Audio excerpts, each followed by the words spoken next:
कैसे हैं आप सब लोग। मेरी दुआ है कि अल्लाह ताला आप सबको ठीक ठाक अपने अपने घरों में खुश आबाद रखे और अल्लाह ताला हम सब की तमाम जायज़ हाजात पूरी फरमाए।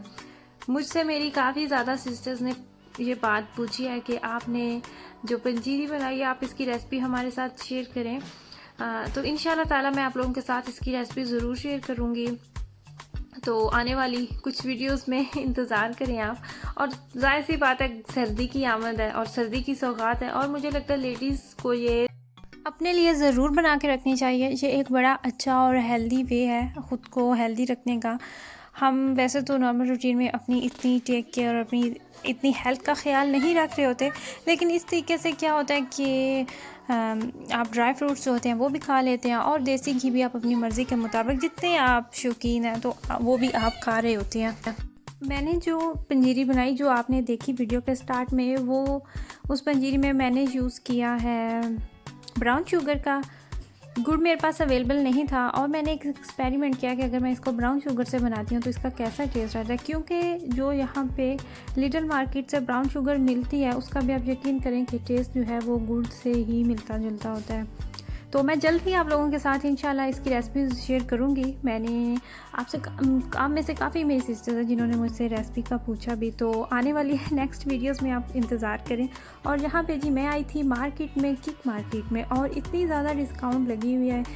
सर्दियों वाले कपड़ों पे भी इन्होंने इतनी अच्छी खासी डिस्काउंट जो है वो लगाई हुई है। और जो चीज़ें मुझे यहाँ पे अच्छी लगी वो एक तो ये थी कि सॉक्स पे इन्होंने काफ़ी लगाई हुई थी, और जो बच्चे नीचे पहनते हैं लेगिंग्स जिनको हम कहते हैं, वो इन्होंने काफ़ी ज़्यादा उस पर भी डिस्काउंट लगाई थी। बड़ी अच्छी रेंज में आपको ना वो मिल जाएंगी अगर आप इस मार्केट का चक्कर लगाएंगे। तो बच्चों की कैपीज़ और बच्चों की शॉल्स, तो इस तरह की बड़ी अच्छी अच्छी चीज़ें हैं। जैसे अभी सर्दी की आमद है तो अगर आपको ज़रूरत है तो आप ज़रूर लगाएं, मिल भी जाता है कुछ ना कुछ। 20 दिन पहले हमें एक इन्विटेशन मौसूल हुआ और वो इन्विटेशन था बर्थडे पार्टी का, और उस डेट का हमने इतनी बेसब्री से इंतज़ार किया कि हमने पता नहीं क्या क्या उसकी तैयारियां की थी।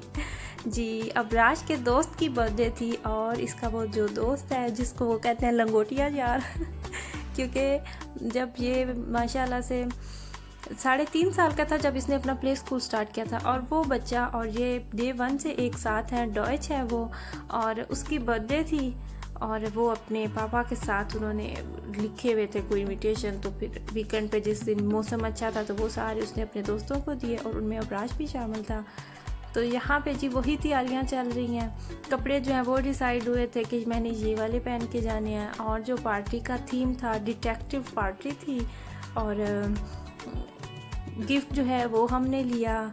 और यहाँ पे जी ये पोज पिक्चर बनवा रहा है, पोज बना के, और मिराज को जो बेचैनी बनी हुई थी कि अबराज जा रहा है और मैं घर में हूँ तो आप बस पूछे मत। और यहाँ पे क्या हुआ कि गिफ्ट जो है वो हमने रेडी कर लिया, लेकिन उस पर नाम लिखना तो याद ही नहीं रहा कि उसके ऊपर नाम भी लिखना है। तो फिर उसको जल्दी थी क्योंकि ऑलरेडी ये लेट हो चुका था, तो यहाँ से फिर जल्दी जल्दी मैंने उसके ऊपर ही ऐसे नाम लिख दिया कि अभी जाओ, बस इतना ही टाइम है। इवन उसकी मामा का मुझे मैसेज भी आ चुका था कि क्या अबराज भूल गया है इसकी बर्थडे पार्टी का। तो बस यहीं पे जल्दी जल्दी जा रहा है। अबराज के जाने के बाद थोड़ी देर तो हम घर में रुके, मिराज ने रेस्ट की, थोड़ा दिल को इधर उधर बहलाने की नाकाम कोशिश भी की। यहाँ पे आप देख सकते हैं कि सोफ़े को उल्टा करके उसके ऊपर लेटा हुआ है, साथ उसने पीनट्स बॉक्स जो है वो रखा हुआ है। लेकिन ऐसा भी थोड़ी देर ही चला था, फिर हमें पार्क का रुख करना पड़ा। और जब तक फिर अबराज नहीं आया था मैं इसको पार्क में ही लेके बैठी रही, उधर बच्चों के साथ खेलता रहा, और इसका टाइम जो है वो भी जल्दी गुजर गया। और जब हम वापस घर आ रहे थे तो दूसरी तरफ ही अबराज की वापसी होगी और वहीं पे हमारा मुलाकात होगी। तो ये वो चीज़ें लेके आया था जो वहाँ पे छोटी छोटी सी उन्होंने गेम्स ऑर्गेनाइज की हुई थी, और वो सारी वो यहीं पे दिखा रहा था। और अबराज मिराज के लिए भी थोड़ी बहुत वो जूसी कार्ड स्वीट्स कुछ इस तरह के लॉलीपॉप्स और चॉकलेट्स वगैरह जो है वो लेके आया था। और ये वो कार्ड है जिस पे वो लिखते रहे डिटेक्टिव। एक तो ये डिटेक्टिव था, उन्होंने 3 लोगों को ढूंढना था, दीदराए किड्स, पता नहीं वो कौन से थे। उनकी तरफ से हमें इनविटेशन मिला तो उन्होंने लिखा हुआ था कि आपने वापसी पे हमें बताना भी है कि आप आएंगे या नहीं।